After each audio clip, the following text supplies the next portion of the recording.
A while ago, I was asked to do a prediction for a current year. It was in a December, and I got a request from LinkedIn to write a prediction about the coming year.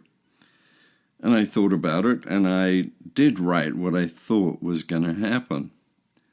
In retrospect, that was a bad idea, because I cannot predict, and I did not predict accurately, what was going to happen in the following year.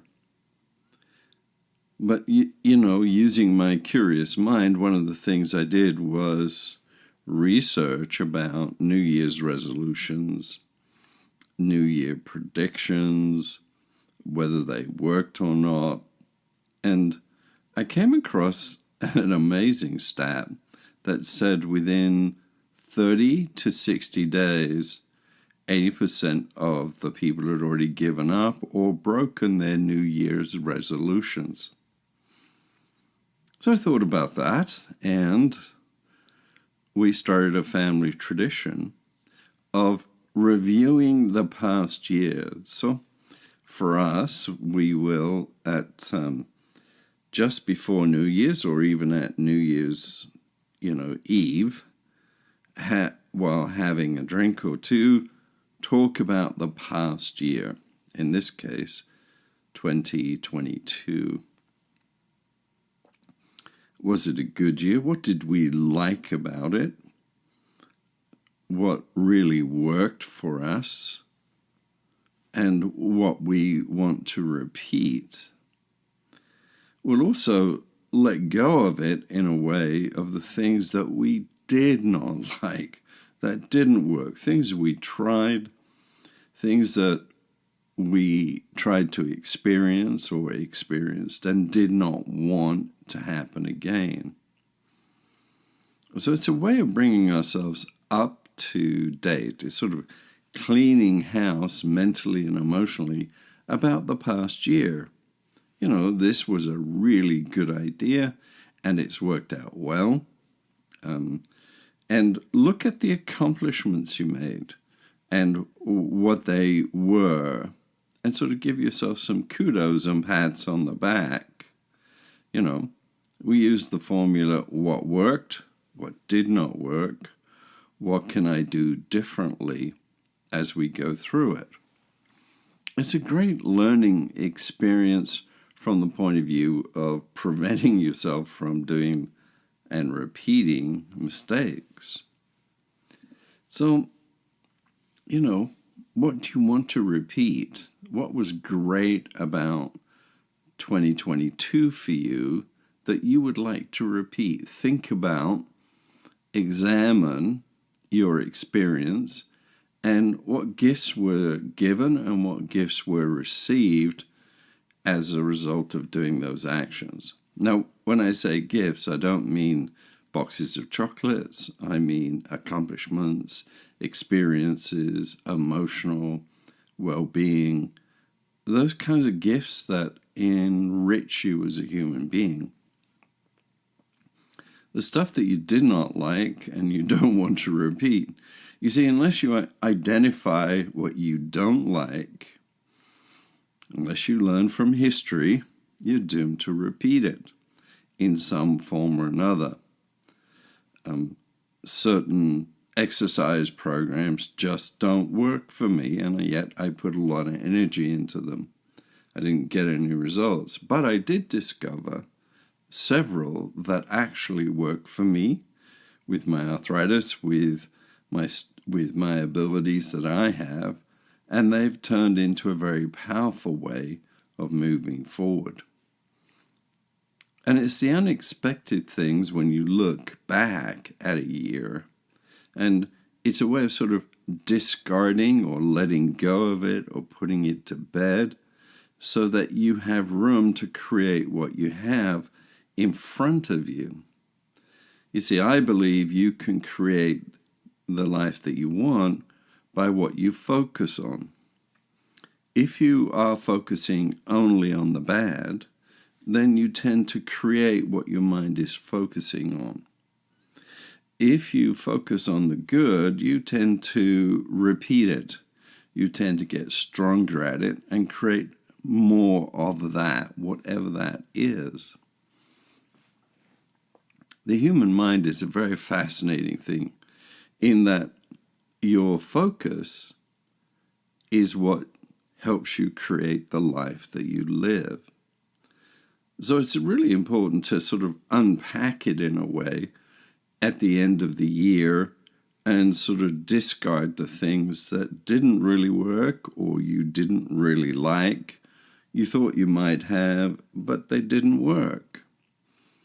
And focus on the things that do work and see if you can't repeat them and enrich them so that the future is better for you. If I say focus on a pink elephant, I wonder how many of you, even as I said it, saw a pink elephant.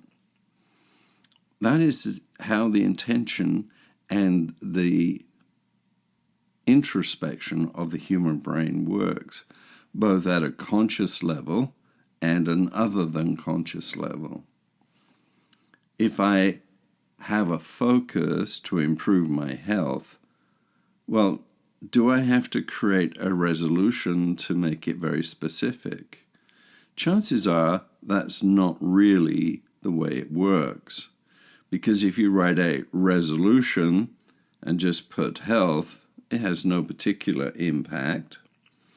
But if you focus upon creating health for yourself, and you'll find yourself unconsciously, or your other than conscious, will guide you to find healthy things for yourself.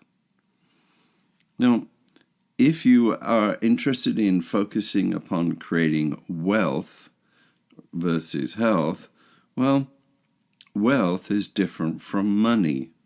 If I focus on my bank account, the money that I actually have, I have to constantly look at my bank account. Whereas if I focus upon creating wealth for myself, I look at different ways and avenues to create opportunities to make more money or create more money for myself. When I say create money, I don't mean, printing it in your back room. What I'm really meaning is that it's a general focus and not to make it too specific, because the universe can provide so many opportunities. I remember talking to a good friend, and we were talking about wealth, and he said, unfortunately, most people focus on their bank account, and that's a fixed number. It will go up and down, but that's not where wealth is. Wealth is what you explore, what you say yes to, and what you can do with that. I was quite impressed with that. And I tried it, and it's worked for me in different ways. If I focus on being open to opportunities, there are many ways in which I can generate more wealth or more opportunities to create wealth for myself. Now, health is the same way, but it's all driven by the human brain, the human mind, the human spirit, and what you focus on. It's about focus and intention and then action. So focus, I want to increase my health. That is my intention, is to live a better life.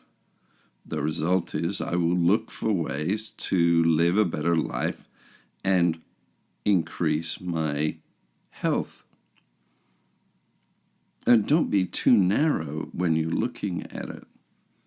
If it is down to a resolution for health, as an example, of increasing the number of steps that you take, eventually that won't work for you because it'll catch you out. There'll be times when you don't make the step numbers that you're supposed to, And yet there's other ways that you could increase your health.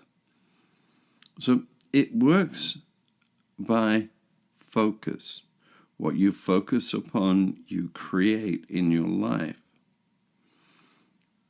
And because the world is rapidly changing, the only thing I can say about 2023, if you think you've been through lots of changes in 2022, I instinctively and intuitively believe that 2023, the changes are going to be enormous.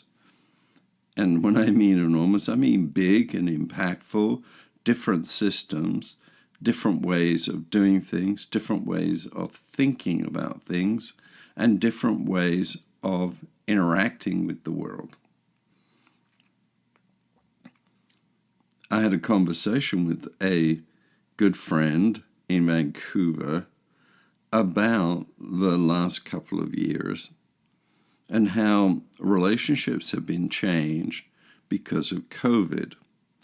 Well, at first, we couldn't see each other very often, and it was very restricted, and it was full of fear. But many of us had Zoom and telephones and emails and texts, and so we built relationships that way. In fact, there are some people now where text and Zoom are the beginnings of all conversations. I haven't seen some of my friends physically for a couple of years, not out of choice, but out of circumstances beyond my control. But because my focus is upon the relationship, not about it just has to be this way, then I'm open for other things to happen. If your focus is on developing more and more of your relationships, having them be richer without being specific. Does it mean you're supposed to phone every day? Well, perhaps you'll do what many people do, is that when they fail at a resolution, they start beating themselves up. Oh, I'm a bad person because I didn't phone today. I didn't phone this week. I didn't send them an email. But it is not the quantity or regularity. It is the quality and the authenticity that keeps a relationship alive. You don't have to talk to somebody every day in order for it to be a good relationship. What you need to do, however, I believe, is to be authentic and be real when you do talk. And then the relationship and the friendships continue and grow. Again, as I say, it's not what you think it is about your focus, what you focus upon. I have a little sign on my edge of my computer that says, I am always curious. In fact, that is been and has been a focus of mine, not to assume that I know what has been said, written, or thought about a subject that I have narrowly experienced. What about other people?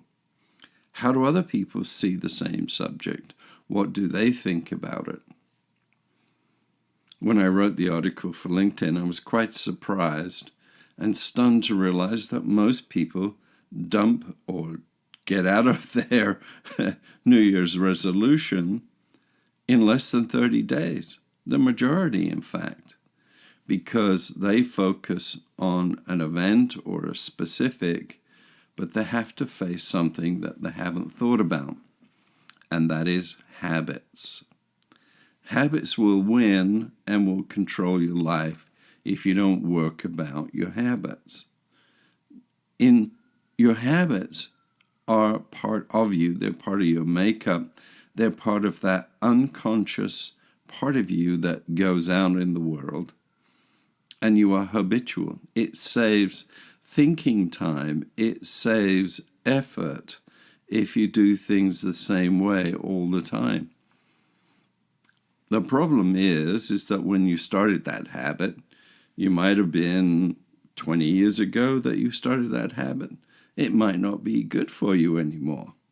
It might not be healthy for you anymore. But the big thing is that habits are fixed in time. And the world, the universe that we live in, changes constantly. It changes all the time. And that's where being curious is such a powerful thing. If you're curious why something isn't working anymore, have a look at when you decided that that was the way that it was.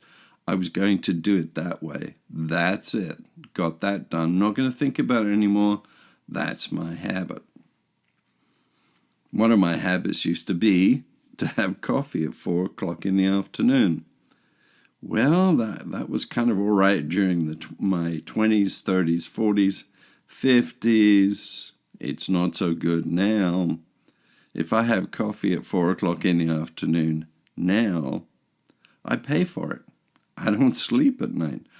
The coffee has a different impact on me. But it might be because I also got an espresso machine and a couple of years ago and started drinking espresso. Now, is that true that espresso has more caffeine? No, it's just that when you make espresso, it's just concentrated. So it's a stronger smack of the caffeine. Habits. So what habits do you have that you don't want to repeat or never again want to repeat in 2023? What habits did you have in 2022 that worked for you? Did the habit of going for a walk every afternoon or in the evening or not watching television when you first got home? One of our habits that we developed is that when we both stop work, we get together and we have a cup of tea. And we sit and we talk about our day and let go of anything that the day has brought to our lives and focus on, well, hey, now that's out the way and we've talked about it. What do we want to create this evening?